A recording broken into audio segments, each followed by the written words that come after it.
I've touched a fair bit on exercise, but I just wanted to go a little bit more like where women maybe worry that they're doing too much or too little, like particularly like strength training and things like that. What is actually safe and what should we be avoiding when we're going to treatment? So I guess before you start treatment, it's really up to you what you want to be doing. And there's no real, I guess, guidelines on that beyond the 150 minutes a week. When we are doing a cycle, though, there is some pretty clear guidelines on what we should and shouldn't be doing. Regular activity is really important. So the whole idea of bed rest or, sit on the couch, don't do anything, you want to rest your body, that isn't really very helpful. We still want regular physical activity to still get the blood flowing. It helps with our hormones, it helps with our insulin sensitivity, it helps with our mental health, so all of those things. But we want it to be quite gentle. So we can kind of break it up into where you are in your cycle. So your, as I said before, baseline, pre-cycle, normal activity. What normal looks like for you is fine.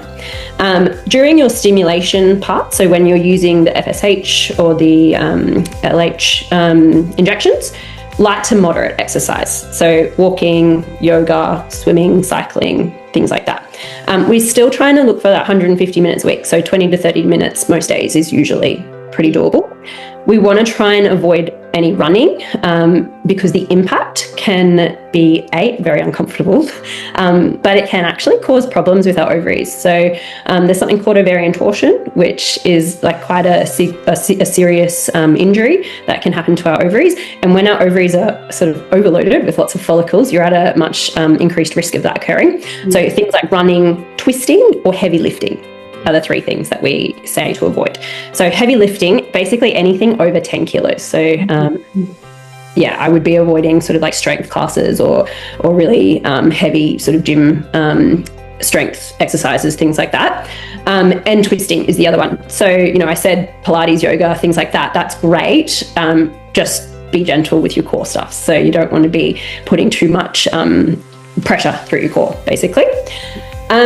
Then when we move on to our sort of that we've had our trigger and we're having the retrieval process, it's just rest and gentle mobility. So walking, we want to avoid things like swimming because of the risk of infection, especially after our retrieval. But yeah, still being active, but just really gentle. You kind of don't want to do any structured exercise because I tend to find people overdo it. That's fine, I'll do it. And really, it's only like a few days to a week that you need to just sort of take it easy. And walking is probably, the easiest and the best way of doing that. And it's really good for your mental health as well to sort of pop a podcast on and go for a walk. After we've had the retrieval, so it's, I mentioned no swimming, but it's also really important that we don't do any impact activity or any abdominal strain. So things like, planks, sit-ups, things like that.